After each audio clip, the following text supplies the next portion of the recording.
آئیے دوستوں،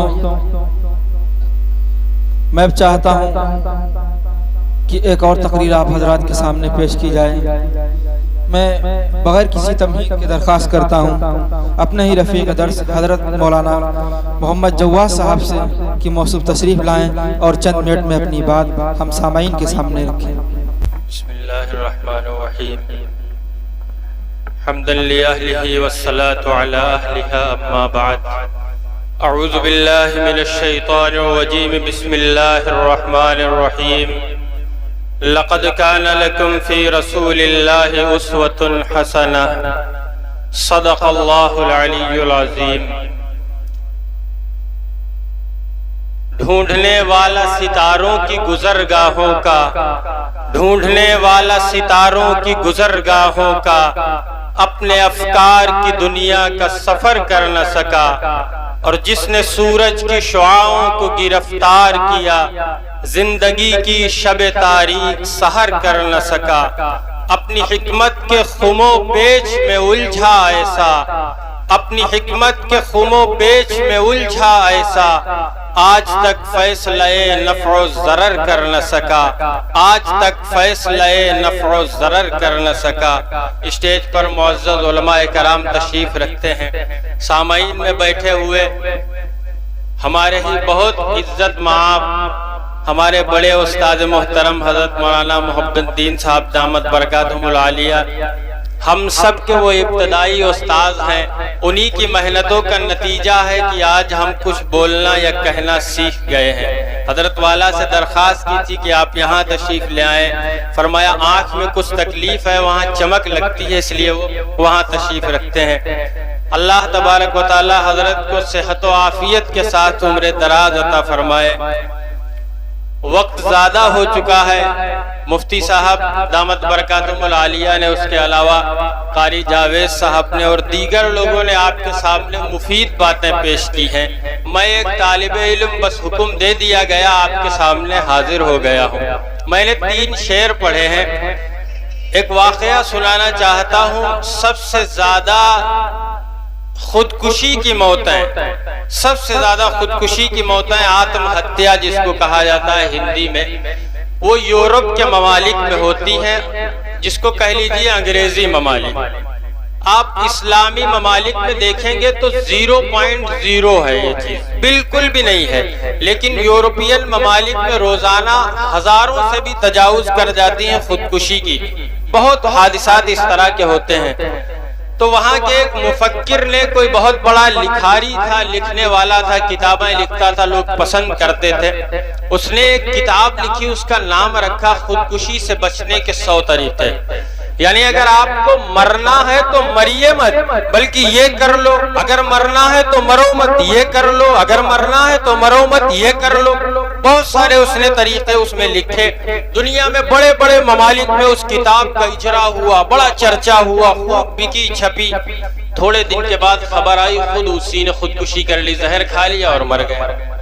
اسے کہتے ہیں کہ اپنی حکمت کے خم و پیچ میں الجھا ایسا، آج تک فیصلہ نفع و ضرر کر نہ سکا، جس نے سورج کی شعاعوں کو گرفتار کیا، زندگی کی شب تاریک سحر کر نہ سکا۔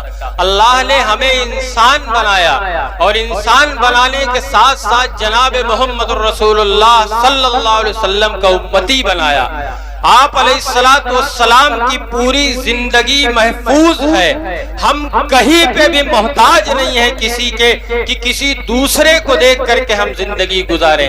ہمارے بڑے عالم دین ہوا کرتے تھے رائے پور کے حضرت مولانا علامہ امام علی دانش نور اللہ مرقدہ، اللہ تعالیٰ ان کی قبر کو نور سے منور فرمائے۔ ان کا ایک شعر ہے کہ اور کے نقش پا کی عجب جستجو، اور کے نقش پا کی عجب جستجو، جب آپ جیسا رسول اکرم صلی اللہ علیہ وسلم جیسا آپ کو رہبر مل گیا، رہنما مل گیا، تو پھر کسی کی پیروی کرنا یہ عجیب بات ہے، اور اللہ کے یہاں یہ مقبول بھی نہیں ہے۔ میں ایک چھوٹا سا واقعہ سنا کے بس جگہ لیتا ہوں اپنی۔ قرآن نے اعلان کیا لقد کان لکم فی رسول اللہ اسوۃ حسنہ، کہ اے مومنین، اے دنیا میں پیدا ہونے والے انسانوں، اللہ نے تمہارے لیے نبی اکرم صلی اللہ علیہ وسلم کی زندگی کو نمونہ بنایا ہے.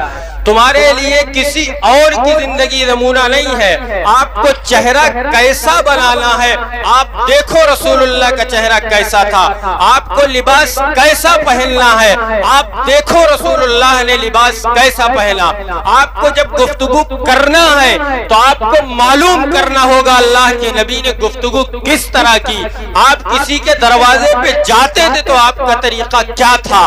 آپ مہمان ہوتے تھے آپ کا طریقہ کیا ہوتا تھا. آپ بے زبان ہوتے تھے آپ کا طریقہ کیا ہوتا تھا. ہم ہر جگہ پر جناب محمد رسول اللہ صلی اللہ علیہ وسلم کے محتاج ہیں اور اس کے بغیر میرے دوستو کامیابی نہیں ہو سکتی.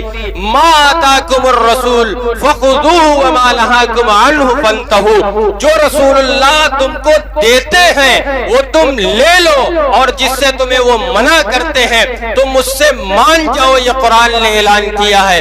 حضرت موسیٰ علیہ السلام کا واقعہ میں بارہا سنایا کرتا ہوں, برابر یہ واقعہ سناتا ہوں کہ جب ان کے مقابل میں 80,000 جادوگر آئے تھے. مولانا تشریف رکھتے ہیں, میں ذمہ داری سے یہ بات عرض کرنا چاہتا ہوں. روایات میں آتا ہے وہ 80,000 جادوگر مسلمان ہو گئے, ایمان لے آئے.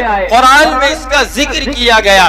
فرعون نے ان سب کو سولی دے دی, ان کو درختوں پہ لٹکا دیا, سب کی گردنیں مروا دی, پھانسی دے دی, سولی دے دی, انہیں مار دیا گیا. بہرحال حضرت موسیٰ علیہ السلام نے بعد میں پوچھا کہ اللہ عجیب بے نیاز ہے تو, تیری کیا شان ہے. مولا کریم تو نے فرعون کو نجات نہیں دی, میں موسیٰ اس کے گھر میں پلا, اس کی بیوی آسیہ نے مجھے پالا, میری تربیت کی, اس نے مجھے کھلایا پلایا, مجھے گود میں رکھا, لیکن اے اللہ تو نے اسے ہدایت نہیں دی. اور یہ 80,000 یمن کے جادوگر, یہ باہر سے بلائے ہوئے جادوگر, پروردگار عالم تو نے ان لوگوں کو ایک آن میں ایک لمحے میں ہدایت دے دی. یہ سب کے سب تیرے محبوب ہو گئے اور ہدایت ہی نہیں دی بلکہ شہادت کی موت دی اور اپنی بارگاہ میں قبول کیا. غور سے سننا میرے بھائیوں, بڑے مطلب کی بات ہے, بڑی عبرت کی بات ہے. اللہ نے کہا موسیٰ تم نے دیکھا نہیں؟ کہا کیا؟ ان سب جادوگروں نے موسیٰ تم جیسا لباس پہن رکھا, اتفاق سے اے موسیٰ جیسا آج تم نے لباس پہنا تھا تمہارے ان دشمنوں نے تم جیسا لباس پہن لیا. اور مجھے اللہ کو یہ پسند نہیں ہے کہ کوئی میرے محبوب جیسا لباس پہنے اور میں اسے ہدایت نہ دوں, میں اسے جنت نہ دوں, میں اسے اپنا تقرب نہ دوں. مسلمانوں ذرا سوچو, ہم نبی جیسا لباس نہیں پہنیں گے تو کیا اللہ ہم سے ناراض نہیں ہوگا؟